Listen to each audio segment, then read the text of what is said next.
رحم اللہ من قرأ الفاتحہ۔ بسم اللہ الرحمن الرحیم الحمد للہ رب العالمین الرحمن الرحیم مالک یوم الدین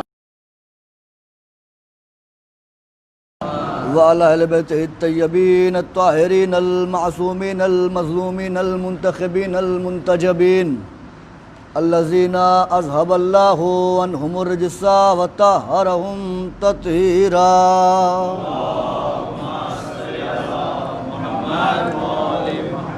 ولعنت اللہ علی اعدائہم وقتلتہم وغاصب حقوقہم ومنکر فضائلہم وولایتہم وجلالتہم وعظمتہم وآتشہم اجمعین من لیلنا ھذہ الی قیام یوم الدین۔ اما بعد فقد قال اللہ تعالی فی القرآن المجید والفرقان الحمید وهو اصدق الصادقین وقولہ الحق۔ بسم اللہ الرحمن الرحیم۔ هو الذی بعث فی الأمیین رسولا منہم یتلو علیہم آیاتہ ویزکیہم ویعلمہم الکتاب والحکمہ۔ صلوات محمد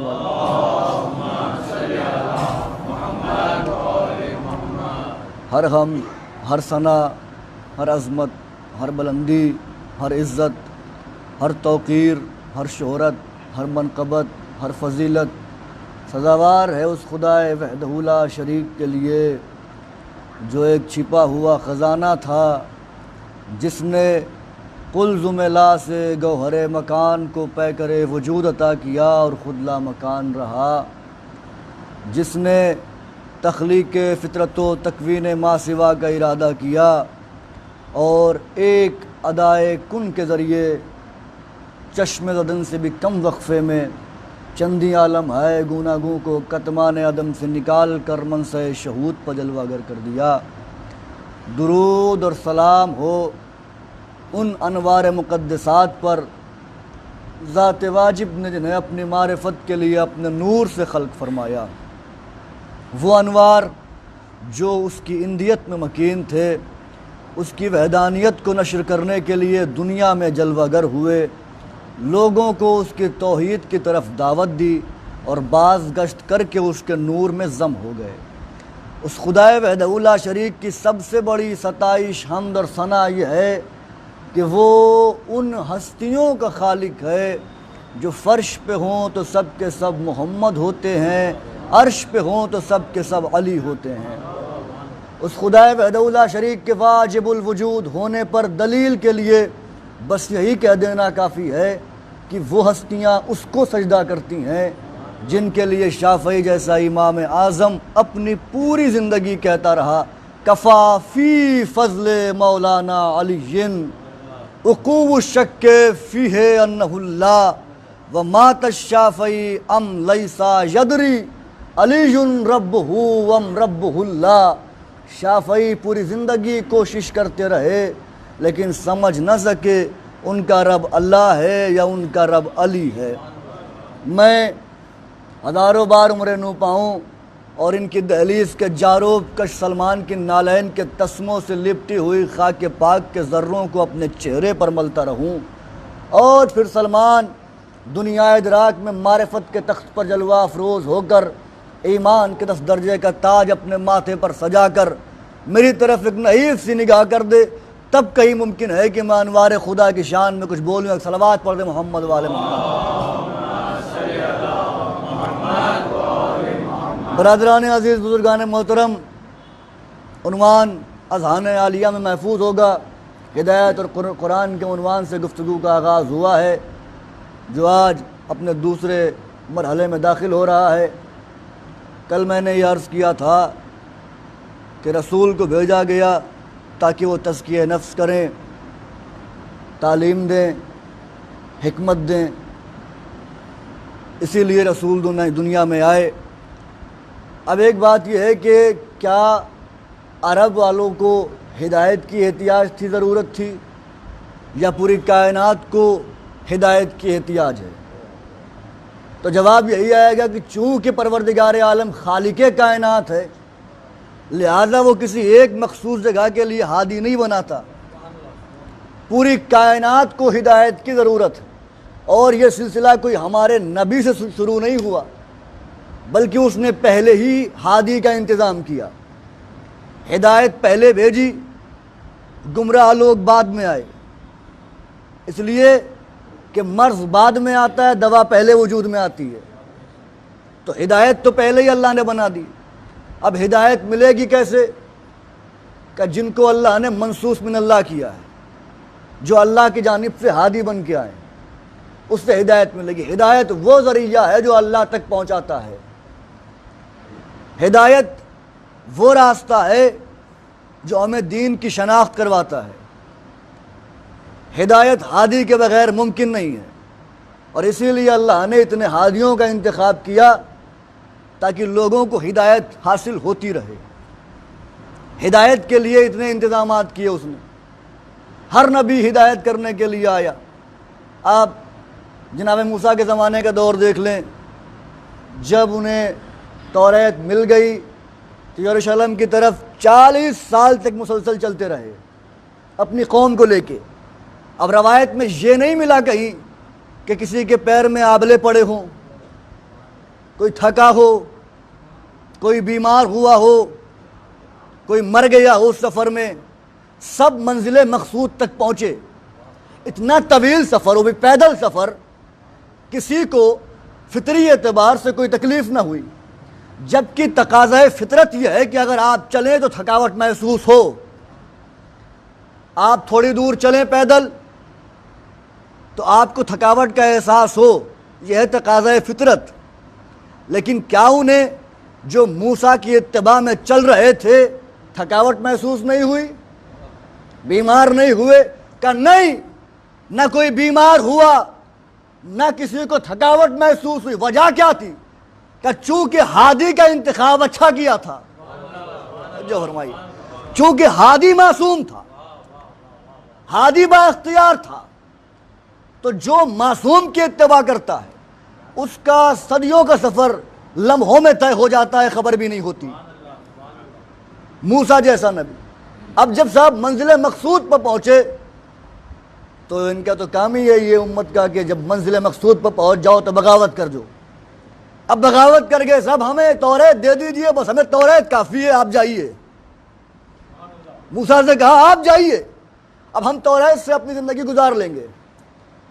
کیا کہا؟ آپ جائیے، ہمیں آپ کی ضرورت نہیں، اب ہمیں توریت کافی ہے۔ یعنی یہ کافی کا نعرہ کوئی آج کا نہیں ہے، آئے آئے یہ نعرہ کہ ہمیں توریت کافی ہے یہ کوئی آج کا نعرہ نہیں ہے جو آج کہا جا رہا ہے ہمیں قرآن کافی ہے۔ یہ پہلے سے ہی لگ رہا ہے، کسی نے کہا ہمیں توریت کافی ہے، کسی نے کہا ہمیں قرآن کافی ہے۔ اب جب انہوں نے کہا ہمیں توریت کافی ہے تو اللہ کی جانب سے کیا ہوا؟ اللہ نے کہا تم یہ سمجھتے ہو کہ ہم صرف توریت لے کر ہدایت پا جائیں گے؟ تمہاری نمازیں بیکار، تمہارا دین بیکار، جب تک تم توریت کے وارث سے وابستہ نہیں ہوگے، جب تک توریت تمہیں کوئی فائدہ دے ہی نہیں سکتی۔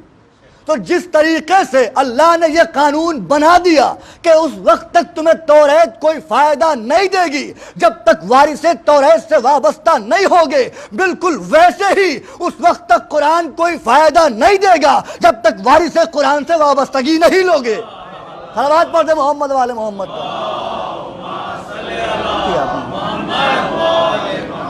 تو ہدایت کی ہے احتیاج ہمیں، آپ کو، سب کو۔ اب ہدایت کیسے ملے؟ کہ پیغمبر سے ملے گی، رسول سے ملے گی، معصوم سے ملے گی، نبی ہدایت کریں گے۔ ہدایت ہوگی تو کامیابی مقدر بنے گی۔ اب پیغمبر کے پاس جانا ہے ہدایت کے لیے۔ پیغمبر کون ہے؟ شہر علم۔ اب شہر علم تک پہنچنا ہدایت کے لیے۔ توجہ، پیغمبر نے کیا کہا؟ کہ انا مدینۃ العلم وعلی بابھا، میں شہر علم ہوں اور علی اس کا دروازہ ہے۔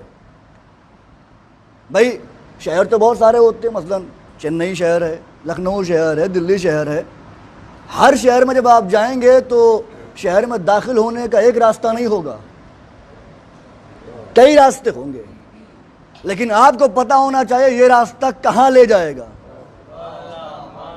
اگر آپ کو پتہ نہیں جانا کہیں اور ہے، راستہ انتخاب کوئی اور کر لیا آپ نے، تو آپ بھٹک جائیں گے، گمراہ ہو جائیں گے۔ اس کا مطلب یہ ہے کہ اگر منزل مقصود تک پہنچنا ہے تو راستے کا انتخاب بھی اچھا ہونا چاہیے۔ اگر راستہ اچھا نہیں ہے تو آپ بھٹک جائیں گے، ہدایت نہیں مل پائے گی۔ تو اب سرکار دو عالم کی بارگاہ میں دستے سوال بلند کر کے سوال کرتے ہیں، سرکار دو عالم، عمومی طور پر دنیا کے جو شہر ہوتے ہیں اس میں کئی دروازے ہوتے ہیں، آپ نے یہ کیوں نہیں کہا کہ میں شہر علم ہوں، اس کے 10 دروازے ہیں، اس کے 20 دروازے مثلا، کچھ بھی کہہ دیتے؟ یہ کیا کہا کہ اس کا علی دروازہ ہے اور علی ہی دروازہ ہے، علی کے علاوہ کسی کو نہیں کہا۔ عجب نہیں پیغمبر آواز دے، تجھے نہیں معلوم، میں جانتا ہوں ان کے ذہنوں کی فطرت کیا ہے، تقاضے کیا ہیں۔ اگر میں یہ کہہ دیتا کہ میں شہر علم ہوں اور اس کے 20 دروازے ہیں، کل کو یہ کہہ دیتے سرکار ہم کیا کریں، ہم تو بھٹک گئے، آپ تک پہنچے نہیں، چونکہ دروازے الگ الگ تھے، ہمیں نہیں معلوم تھا کون سا دروازہ آپ تک جائے گا، اس لیے ہم بہک گئے۔ لہذا ایسے لوگوں پر حجت قائم کرنے کے لیے میں نے یہی کہا علی بابھا، علی اس کا دروازہ ہے۔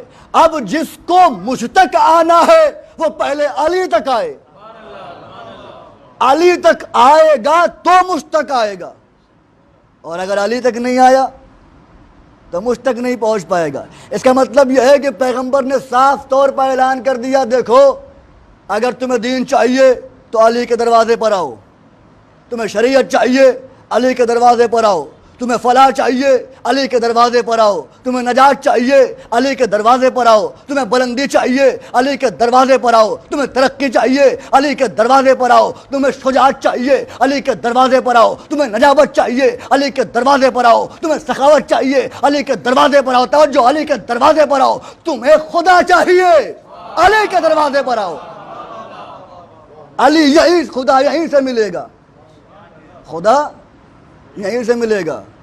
ایک شعر ذہن میں آ گیا ہے، آپ کی سماعتوں کی نظر کرنے جا رہا ہوں، بزرگ تائید کریں گے۔ اللہ کا سب سے قدیمی نام ہے علی، اللہ کا سب سے قدیمی نام ہے علی۔ ہے حق بیانی سے کیوں تکلف، رہے حقیقت میں سوچنا کیا، ہے حق بیانی سے کیوں تکلف، رہے حقیقت میں سوچنا کیا، خدا علی ہے تو پھر یہ کہیے علی سے کوئی بڑا نہیں ہے، ہائے ہائے، خدا علی ہے تو پھر یہ کہیے،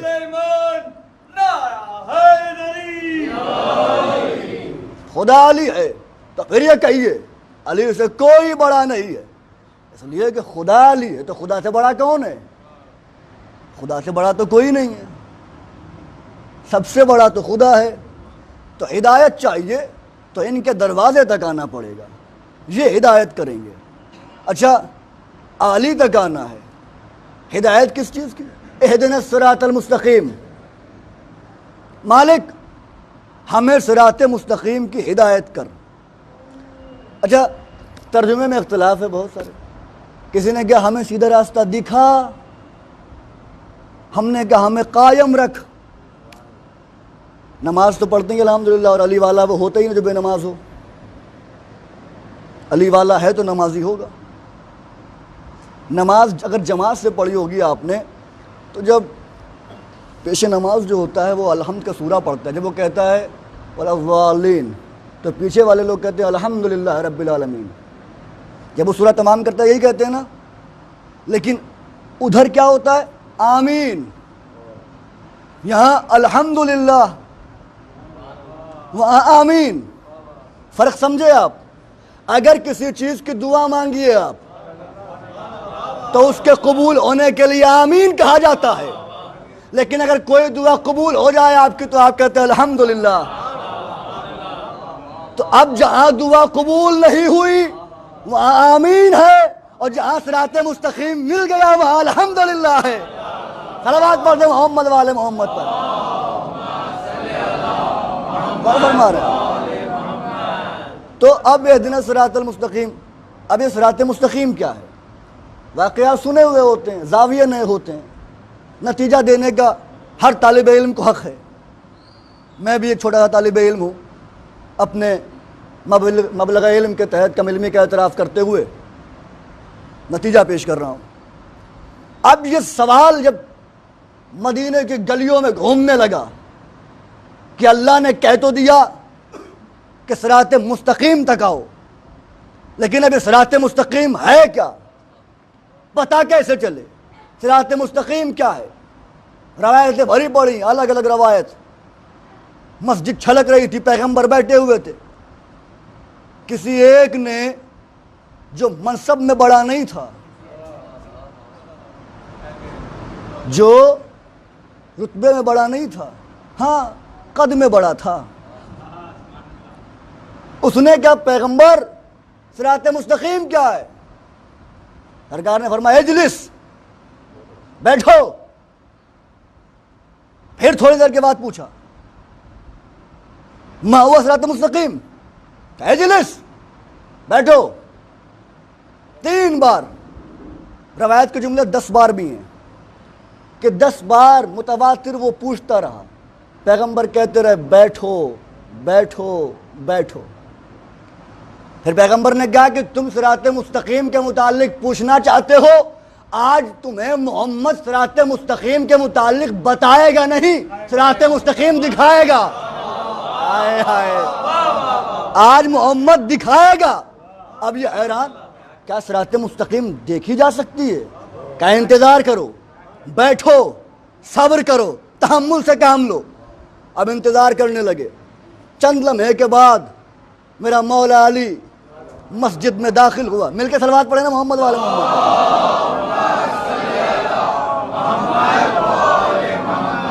مسجد میں داخل ہوا، جیسے ہی مسجد میں علی آ گئے، اب جو بار بار سوال کر رہے تھے ان کی زبان بند ہو گئی، اب وہ نہیں پوچھ رہے ہیں۔ اب پیغمبر نے کہا کیا ہوا، سوال نہیں کرو گے؟ اٹھو۔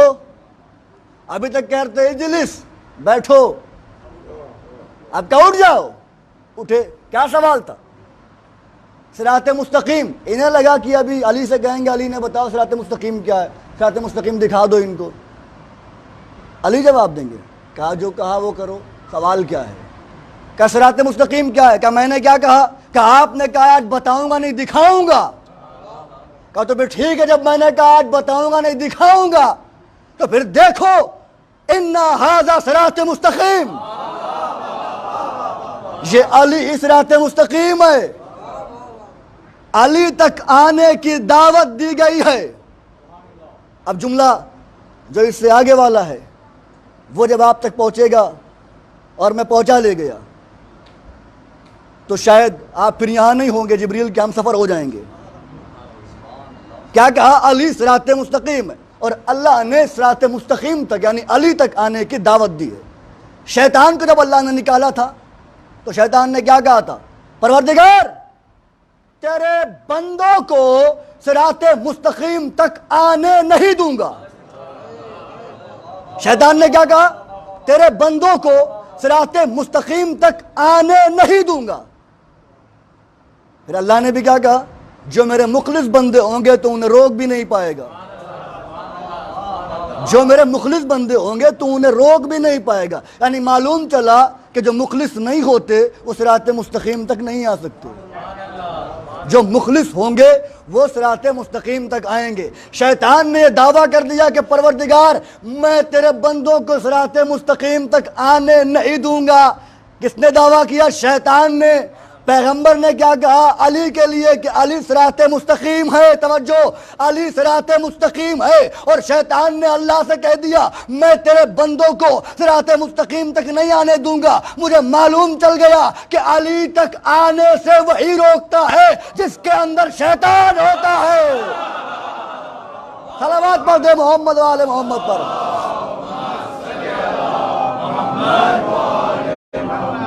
غور کیا آپ نے، جب ہدایت ملتی ہے تو پھر دین مل جاتا ہے۔ ہدایت جب ملتی ہے تب دین ملتا ہے۔ دین کیا ہے صاحب؟ بھائی دین تو ویسے بہت سی ڈیفینیشنز ہیں، لیکن ایک ڈیفینیشن میرے سامنے ہے جو اجمیر میں سویا ہوا خواجہ کر رہا ہے۔ خواجہ معین الدین چشتی نے کہا شاہ است حسین، بادشاہ است حسین، دین است حسین، دی پناہ است حسین، سرداد نداد دست در دست یزید، حقا کے بنا لا الہ است حسین۔ تو کیا کہا خواجہ نے؟ حسین دین ہے، یعنی خواجہ کے نقطۂ نظر کے اعتبار سے حسین دین تک پہنچنا ہے۔ ہدایت تب ملتی ہے جب معصوم تک پہنچو، معصوم تک پہنچو تو دین ملتا ہے، اور دین تک پہنچنے کے لیے سب سے باکمال شے کی احتیاج ہے جس کا نام ہے ایمان۔ اگر ایمان نہیں ہے تو دین بیکار ہے، یعنی ایمان چاہیے اور دین چاہیے، بھائی ایمان چاہیے اور دین چاہیے۔ ایمان اور دین یہی آپ کی زندگی کو کامیاب کریں گے۔ اگر ایمان اور دین نہیں ہے تو آپ کی زندگی بیکار ہے، آپ کی زندگی رائے گا، آپ کا ہر ایک عمل بیکار، آپ کا ہر ایک عمل فضول۔ اب دین تو سمجھ میں آ گیا نا، خواجہ نے بتا دیا حسین دین ہے، اب تلاش کیجئے ایمان کون ہے، اب تلاش کیجئے ایمان کون ہے۔ پیغمبر سے پوچھا، پیغمبر نے فرمایا یا علی حبکا تقوی والایمان، تیری محبت تقوی اور ایمان ہے۔ یہ تو محبت کو ایمان بتایا، آگے بتایا برز الایمان کل اول الکفر کل ایمان، کل کا کل ایمان، یعنی علی ہے کل کا کل ایمان، جزو ایمان نہیں ہے۔ ہائے ہائے، نماز جزو دین ہے، جزو ایمان ہے۔ یہ میرا بازو میرا جز ہے، میں اس کا جز نہیں، میں کل ہوں۔ اب جا کے فیصلہ کر لیجئے گا، یہ بازو میرا جز ہے، میں اس کا کل ہوں۔ نماز جزو ایمان ہے، ایمان کل نماز ہے۔ اب یہ فیصلے نہ کیجئے گا کہ ایمان کہاں کہاں داخل ہو سکتا ہے۔ ایمان تو جہاں آئے گا وہاں مکمل آئے گا، ایمان جہاں ہوگا وہاں کامل ہوگا۔ تو طے ہو گیا نا کہ دین حسین کی ذات، ایمان علی کی ذات، دین حسین ایمان علی، دین حسین ایمان علی۔ اور دعوت کیا دی گئی کہ دین اور ایمان سے وابستہ رہو۔ اگر تمہیں کامیاب ہونا ہے، تم اگر یہ چاہتے ہو تمہارے اعمال قبول ہوں تو دین اور ایمان سے وابستہ رہو۔ دین ہے حسین، ایمان ہے علی، یعنی بیٹا ہے دین، باپ ہے ایمان۔ اب کیا کیجئے گا بھائی، آپ کے عمل تو ضائع ہونا ہی ہے، اس لیے کہ باپ ہے ایمان، بیٹا ہے دین۔ آپ کے تعلقات نہ بیٹے سے اچھے نہ باپ سے اچھے۔ صلوات پڑھ دے بآواز بلند۔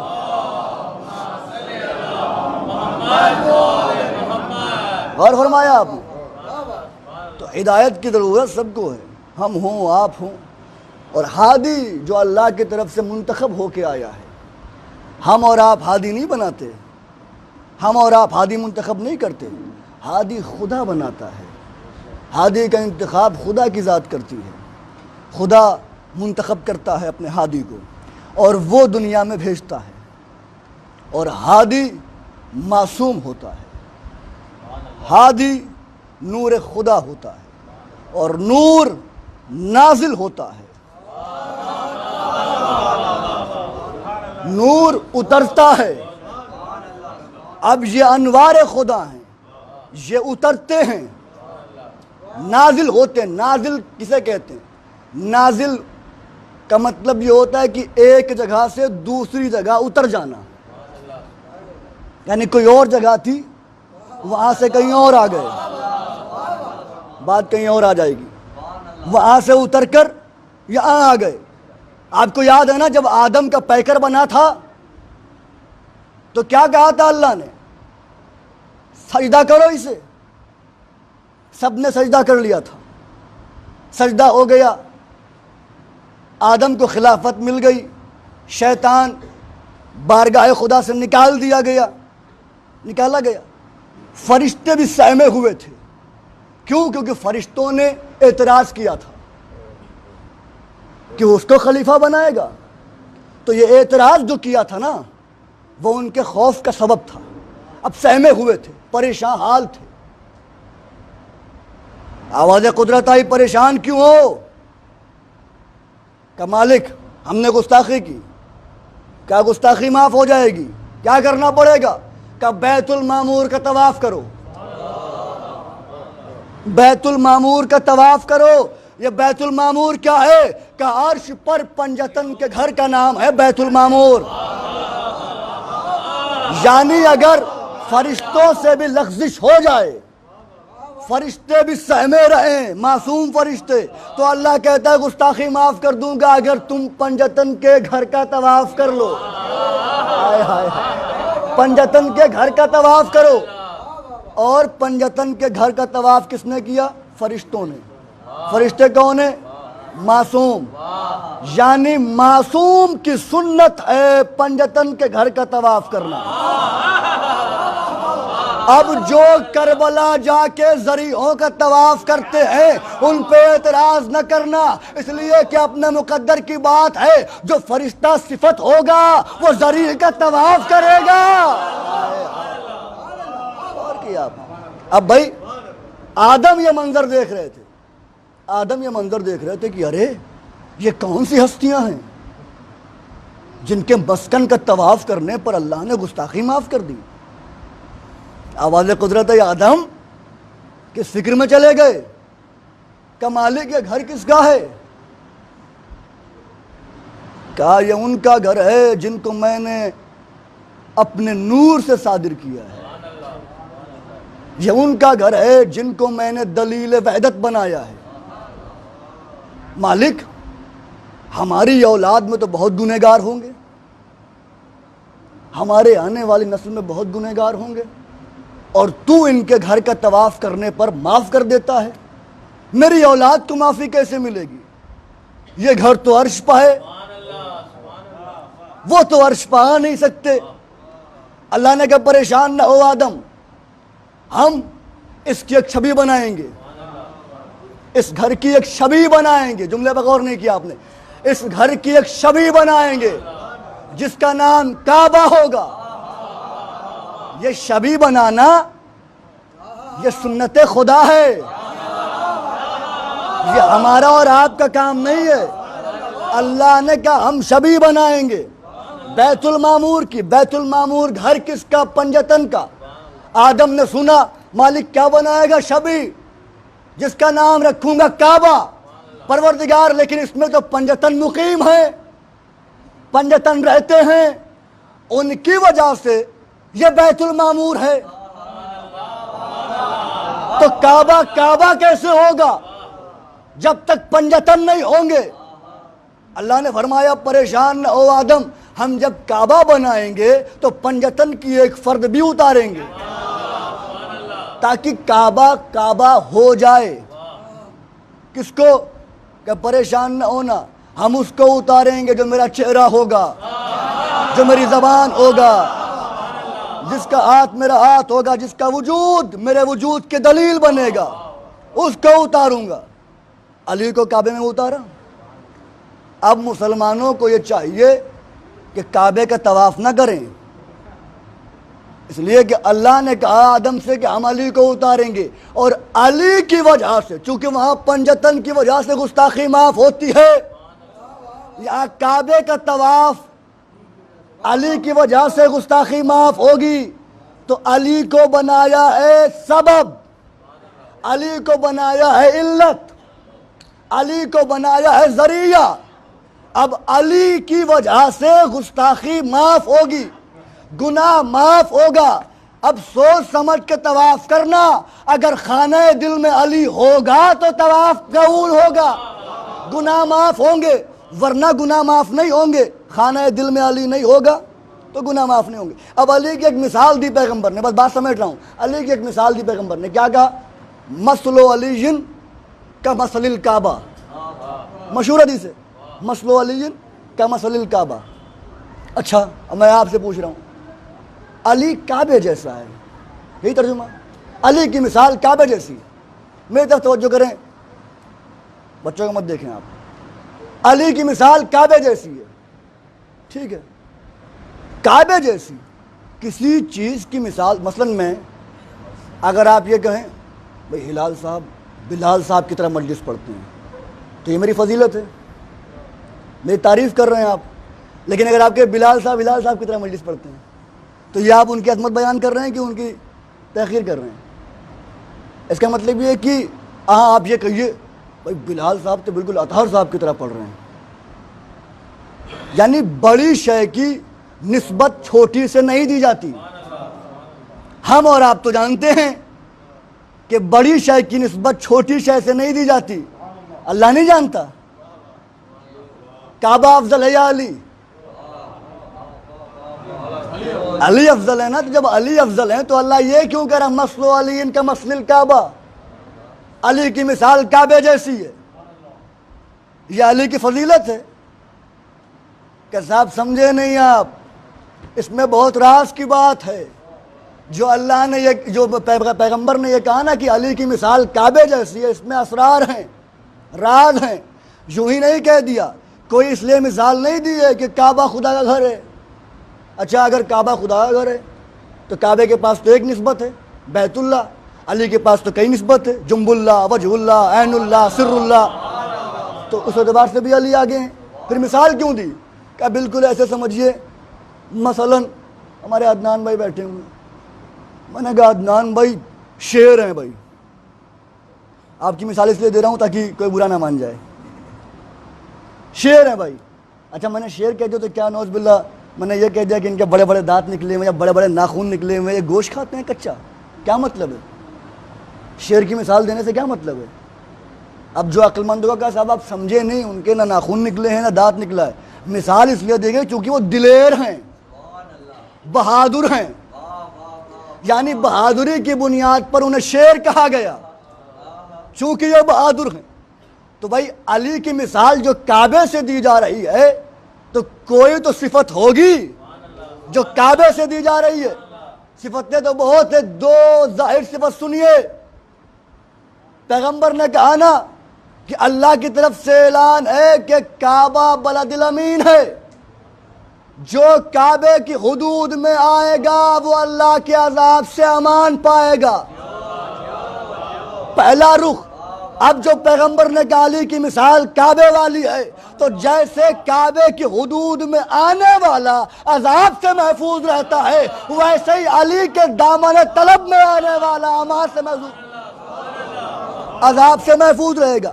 یہ تو پہلا رخ. دوسرا رخ بڑا لطیف ہے. حج کرنے کے لیے آپ جاتے ہیں، ارے کبھی کعبے کو بلا لیجئے یہاں، آپ کیوں جاتے ہیں؟ کہ یہ ہر بار ہم آتے ہیں کعبہ تو ہی آ جائے، اس بار ہم تجھے یہاں طواف کریں گے، آئے گا کعبہ؟ نہیں. کیوں؟ کہ صاحب اگر آپ کو کعبے تک جانا ہے تو یہ کعبے کی اپنی مرضی ہے، کعبہ آئے گا نہیں. آپ کو کعبے تک چل کے جانا پڑے گا. آپ کو کعبے تک چل کے جانا پڑے گا. کعبہ خود نہیں آئے گا آپ کی ہدایت کرنے کے لیے. کعبے تک آپ کو جانا ہے. جملہ حوالے کر رہا ہوں آپ. کعبے تک آپ کو جانا ہے، کعبہ آپ تک نہیں آئے گا. اب سمجھے پیغمبر نے کیوں کہا مثل علی ان کا مثل الکعبہ، علی کی مثال کعبے جیسی ہے. کعبہ آپ تک نہیں آئے گا، آپ کو خود کعبے تک جانا پڑے گا. علی کی مثال اسی لیے دی جیسے کعبہ آپ تک نہیں آئے گا آپ کو چل کے جانا پڑے گا، ویسے ہی منصب خلافت تک علی نہیں جائے گا، علی کی دہلیز پر چل کے آنا پڑے گا. صلوات پڑھ دے بآواز بلند.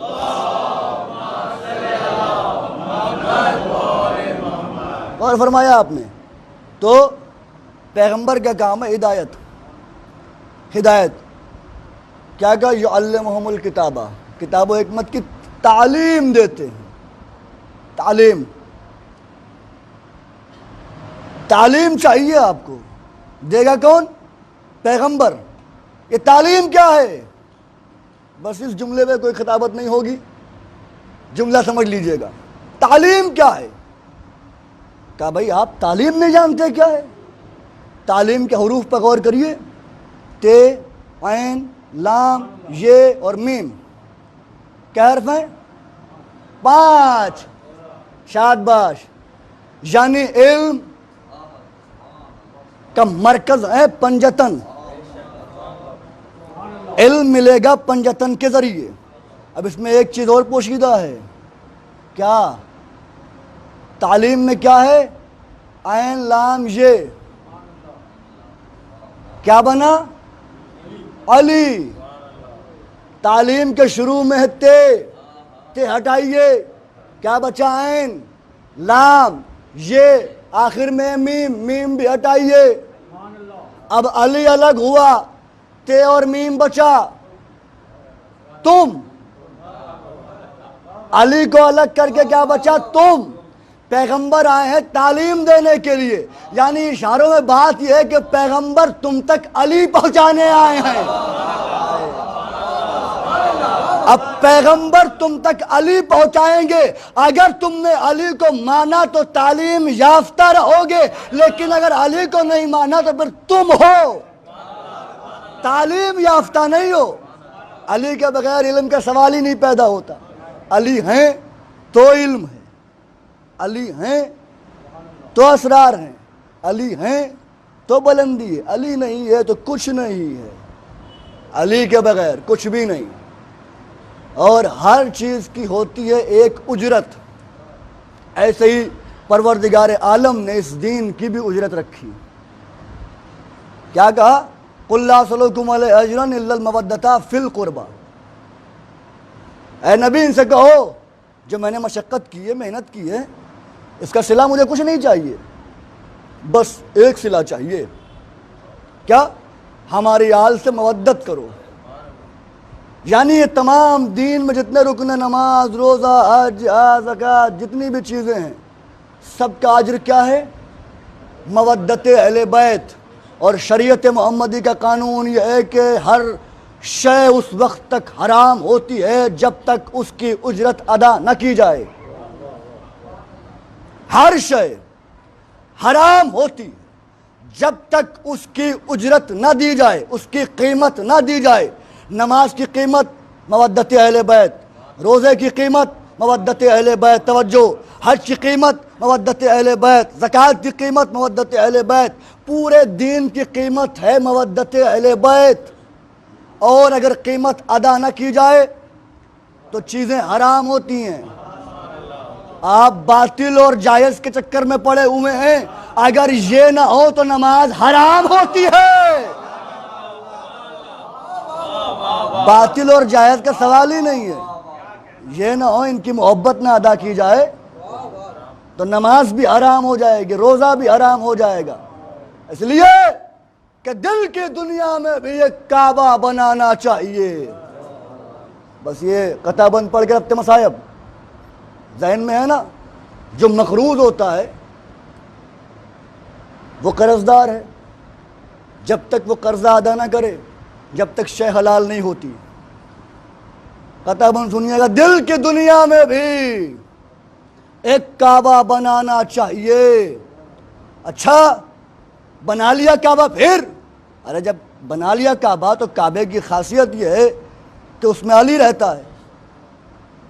دل کی دنیا میں بھی ایک کعبہ بنانا چاہیے، جشن مولود حرم اس میں منانا چاہیے۔ دل کی دنیا میں بھی ایک کعبہ بنانا چاہیے، جشن مولود حرم اس میں منانا چاہیے۔ اور پہلے کر لو حاجیوں اجر رسالت تو ادا، سنتے ہیں مقروض کو حج پر نہ جانا چاہیے۔ سنتے ہیں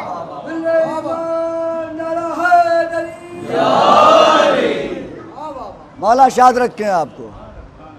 یہ جو محرم ہے اس برس کا، یہ محرم میرا عقیدہ یقین ہے کہ جو اس بار عزائے حسین منعقد کر رہا ہے، اس کی پوری زندگی کی عزا ایک طرف، اس بار کی عزا ایک طرف۔ اس لیے کہ مشکل دور میں عزا منانا اور ہے، آسانی میں عزا منعقد کرنا اور ہے۔ اور ہم ہی ممبر سے کہتے ہیں, ہمارے علماء کہتے ہیں ان کا ذکر شفا ہے, ان کی مجلس میں سانسیں لینا بھی شفا ہے. ارے تو کیا یہ کتابی باتیں ہیں کہ وہ کتاب تک محدود ہیں؟ آپ کا یقین کہاں گیا؟ اچھا ہم چاہتے ہیں ہر چیز میں معجزہ ہو جائے, ہم کچھ نہ کریں.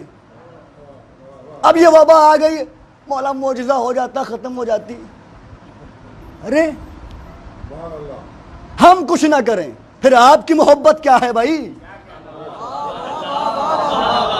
آپ کو ان سے عشق ہے, ثابت تو کریے. ہر بار عشق پوشیدہ رہتا تھا, اس بار امام نے کہا ایسا راستہ بناؤں گا کہ پردے اٹھا دوں گا. اور آپ, میں نے کل بات عرض کی تھی, آپ کیا ہیں؟ کم سے کم فرش اعضاء پہ بیٹھے تو ہیں, ذکر حسین کر رہے ہیں.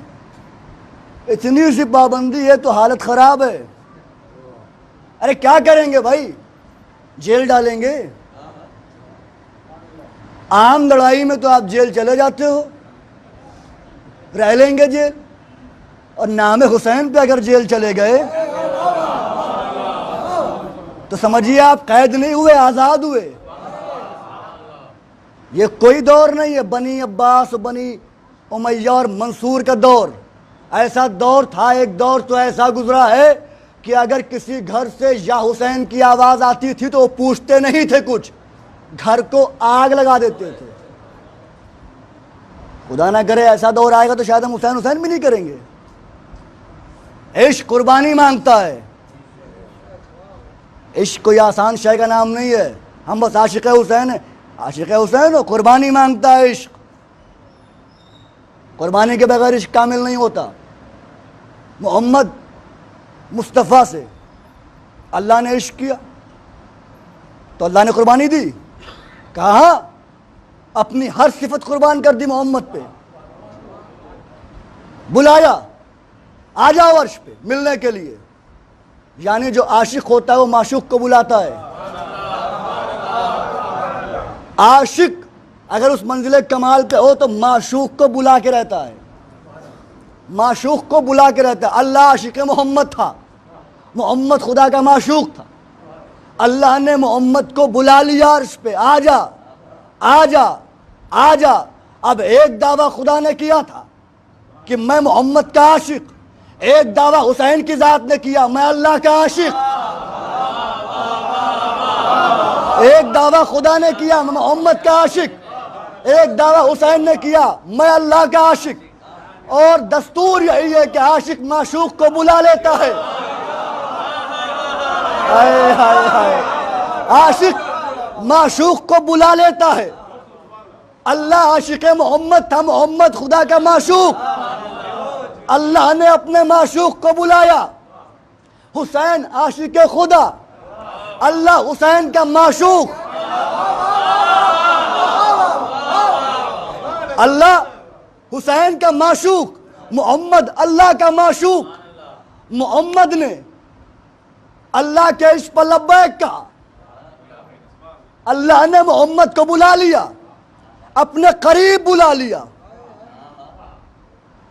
اے محمد آ جاؤ. کعبہ قوسین کا فاصلہ تھا, اتنے قریب بلا لیا چونکہ معشوق محمد تھا خدا کا.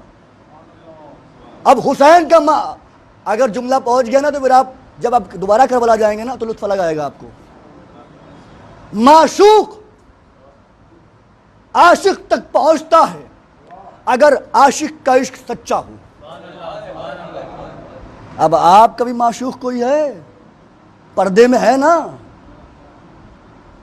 ہے نا پردے میں آپ کا معشوق. تو آپ کا عشق اگر سچا ہے تو پھر معشوق آئے گا. عشق سچا ہونا چاہیے, معشوق آپ تک آئے گا. محمد کو اللہ نے بلا لیا. اب حسین نے بھی دعویٰ کیا تھا میں اس کا عاشق, وہ میرا معشوق. تو عاشق معشوق کو بلا لیتا ہے. اب روز عاشور اللہ نے کہا حسین راضی ہو جا, میں تجھ سے راضی ہو گیا. حسین نے کہا تو میرا معشوق ہے اور قریب آ. اور قریبا اور قریبا. جملہ اس سے آگے یا جملہ تو اب ہے اور قریبا اور قریبا اور قریبا. اللہ کو قریب بلاتے رہے حسین، چونکہ حسین عاشق تھے. اللہ حسین کا معشوق تھا اور عاشق معشوق کو اپنے قریب بلا لیتا ہے. اللہ نے محمد کو بلایا لیکن کعبہ قوسین کا فاصلہ رہا. کعبہ قوسین کا فاصلہ رہا لیکن جب حسین نے بلایا اور قریبا اور قریبا، اتنے قریب بلا لیا کہ آج کوئی کربلا جائے تو حدیث کہتی ہے عرش پہ اللہ سے مل کے آیا.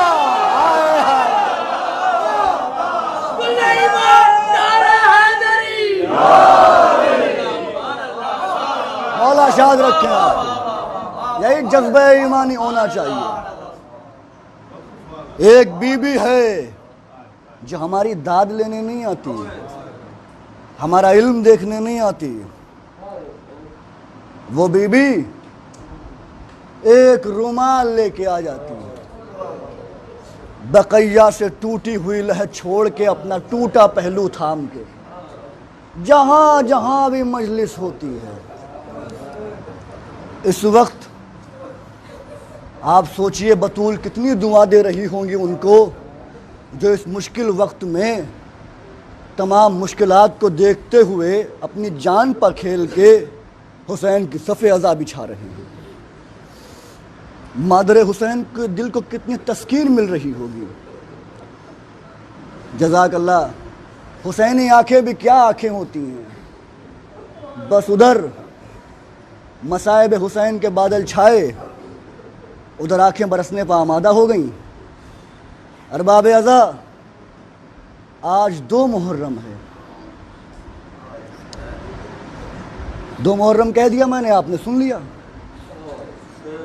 خدا کی قسم اگر ہم محسوس کریں نا تو صرف یہی جملہ کہ آج 2 محرم ہے، یہ کسی مرثیے سے کم نہیں ہے.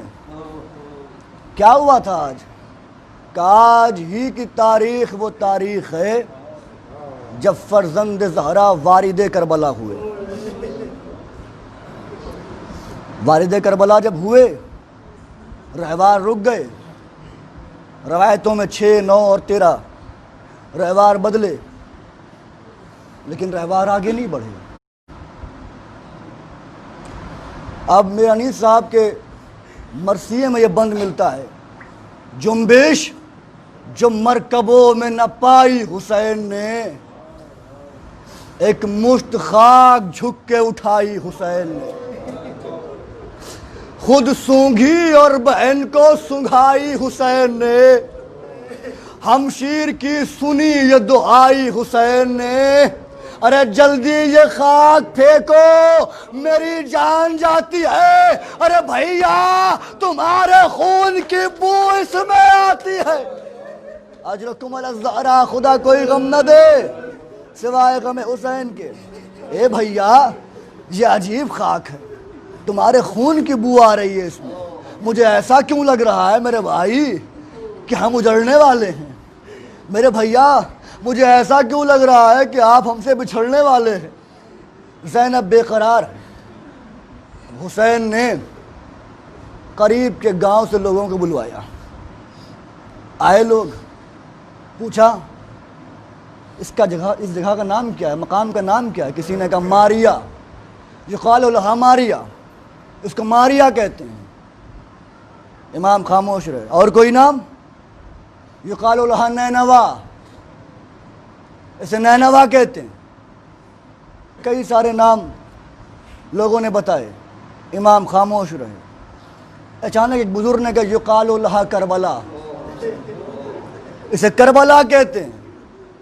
بس جیسے ہی کربلا کا نام سنا حسین نے کہا خیمے نصب کر دو، آ گئی ہماری منزل، اب ہمیں اس کے آگے نہیں جانا ہے. زمین خرید لی حسین نے، قیمت ادا کر دی حسین نے. محسوس کیجئے غربت، جس حسین نے خیمہ بھی غیر کی زمین پہ لگانا پسند نہ کیا. زمین کس لیے خریدی تھی؟ کہ جب ہم شہید ہو جائیں تو ہماری قبر ہماری ملکیت میں ہو، لیکن ہائے رے غربت حسین، 40 دن تک لاشا بے گورو کفن تپتی ہوئی خاک پہ پڑا رہا۔ ایک بیٹا اپنے باپ کا جنازہ بڑی شان سے اٹھاتا ہے۔ محسوس کیجئے گا، نوجوان بیٹھے ہوں، کسی نوجوان کا جب باپ مر جاتا ہے تو وہ اپنے باپ کا جنازہ بڑی شان و شوکت سے اٹھاتا ہے، خوب گریا ہوتا ہے۔ اپنے اپنے مقدر کی بات ہے، ہر جوان کو ارمان بھی ہوتا ہے کہ اپنے باپ کی میت کو بڑے احترام کے ساتھ اٹھائیں، لیکن ہائے رے میرا بیمار امام، 11 محرم کو جو زمین کربلا سے گزرا، کس حال میں گزرا؟ ہاتھوں میں ہتکڑیاں ہے، پیروں میں بیڑیاں ہے، گلے میں خاردار توق ہے، باپ کا لاشا بے گور و کفن پڑا ہوا ہے، سجاد کے لبوں پر یہی فریاد ہے، اے بابا کاش میں مر جاتا، ارے میں کیسے بے گور و کفن دیکھوں؟ اجرکم الزہرا، خدا کوئی غم نہ دے۔ بس تمام ہو گئی مجلس، 2 جملے۔ جب خیمے لگ گئے، بنی اسد کے بچے کھیل رہے تھے، بچوں کو دیکھا، حسین کچھ نہیں بولے۔ دیکھا بزرگ آ رہے ہیں، حسین کچھ نہیں بولے۔ دیکھا عورتیں آ رہی ہیں، کچھ نہیں بولے، سب چلے گئے۔ تھوڑی دیر کے بعد امام نے ایک بزرگ کو بلایا، یہ جملے محسوس کیجئے گا، اور کہا کہ اپنے جوانوں کو بھیج دو۔ جوان آ گئے، جوانوں کو امام نے وصیت کی۔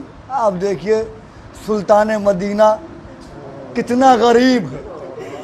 امام کیا فرماتے ہیں کہ دیکھو یہ زمین جو میں نے لی ہے یہ تمہارے مصرف میں آ جائے گی، بس اتنا کرنا جب ہمیں شہید کر دیا جائے تو تم ہماری لاشوں کو دفنا دینا۔ کتنا ارمان تھا حسین کو دفن ہونے کا۔ اجرکم الزہرا۔ جب جوان جانے لگے تو جوانوں سے کہا کہ جب گھر جانا تو اپنی عورتوں کو بھیج دینا۔ عورتیں آ گئیں، فرزند رسول کیا حکم ہے؟ کہ دیکھو اگر ظالموں کے خوف سے تمہارے مرد نہ آ سکے ہماری میت کو دفن کرنے کے لیے تو تم پانی بھرنے کے بہانے آنا اور ہمارا جنازوں کو دفنا دینا۔ جس سے حسین کہہ رہے ایک ہی بات کہہ رہے، ہمارے لاش کو دفنا دینا۔ عورتیں جانے لگی کہ اپنے گھر کے بچوں کو بھیج دینا۔